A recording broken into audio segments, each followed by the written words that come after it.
Shalom adik-adik, selamat pagi. Ketemu lagi dengan Loseika dalam renungan harian sekolah minggu. Nah, sebelum kita mau merenungkan firman Tuhan bersama-sama, mari kita berdoa. Bapa yang baik, kami bersyukur karena Tuhan menolong kami. Kami semuanya boleh bangun di pagi hari ini dengan kuat dan dengan sukacita.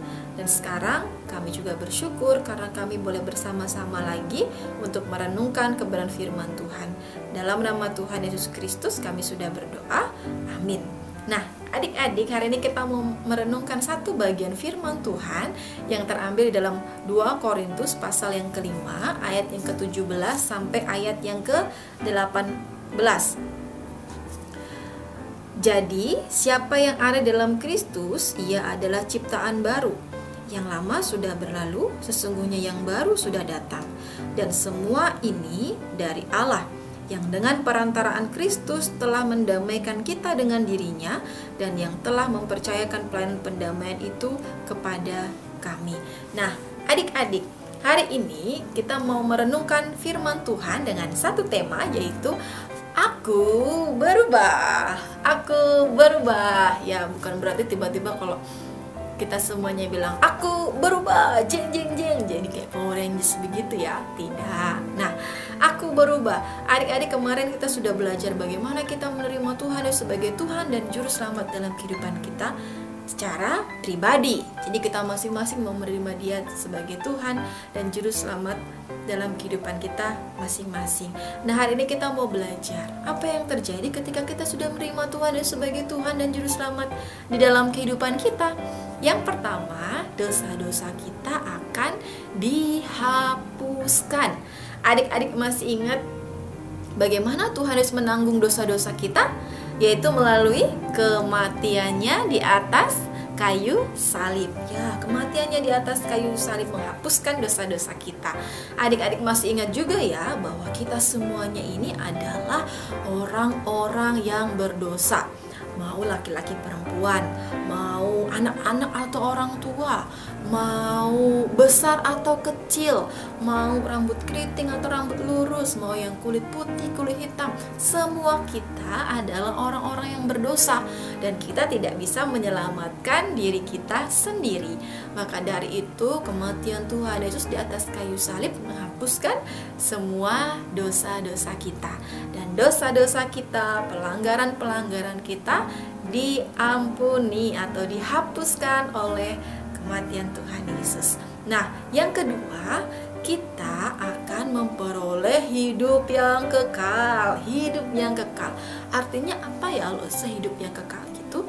Kita nanti akan kelak hidup bersama-sama atau hidup selamanya bersama-sama dengan Tuhan Yesus di mana?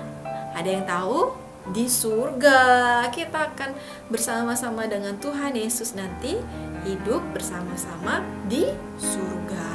Nah, adik-adik masih juga ingat cerita yang Losa sudah sampaikan bahwa kebangkitan Tuhan Yesus itu memberikan hidup kepada semua orang yang percaya kepadanya. Jadi kematiannya sudah menghapuskan dosa-dosa dan kebangkitannya itu mengalahkan maut. Sebab upah dosa ialah maut, dan Tuhan Yesus sudah kalahkan dengan membuktikan bahwa Ia bangkit dari kematiannya. Dan yang ketiga, kita ini akan menjadi ciptaan yang baru. Wah, ciptaan yang baru. Ciptaan yang baru bukan berarti kita ini berubah secara fisik ya. Jadi badan kita ini tiba-tiba berubah. Tidak. Ciptaan yang baru berarti kita dibaharui lagi, berubah lagi secara hati kita, pikiran kita, bahkan kita memiliki nama yang baru. Adik-adik, kalau dulu sebelum kita menerima Tuhan sebagai Tuhan dan Juru Selamat dalam kehidupan kita, mungkin kita sering berbohong. Tapi ketika kita sudah diperbarui oleh Tuhan, kita menjadi ciptaan yang baru, maka kita tidak lagi boleh untuk berbohong. Yang dulu suka menyontek ketika ulangan, sekarang nggak boleh lagi nyontek. Yang dulu suka bantah-bantahan sama orang tua, suka berantem sama mama, sekarang nggak boleh lagi ya. Harus jadi anak yang baik.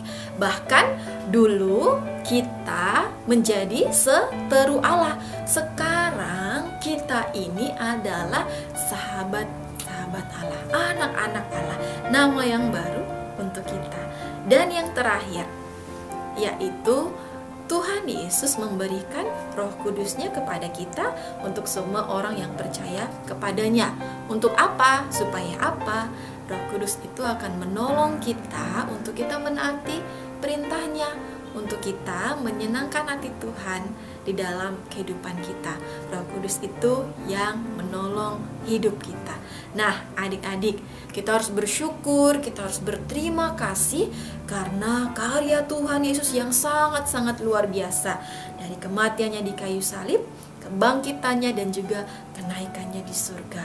Nah, maka dari itu adik-adik untuk senantiasa terus bersyukur, berterima kasih kepada Tuhan Yesus, karena Tuhan Yesus yang memberi hidup kepada kita, Tuhan Yesus yang menyelamatkan kita dari dosa. Amin untuk firman Tuhan. Mari kita berdoa.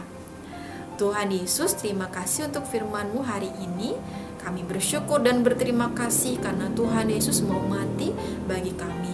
Tuhan Yesus bangkit bahkan naik juga untuk kami. Terima kasih untuk karya-Mu yang luar biasa bagi kami.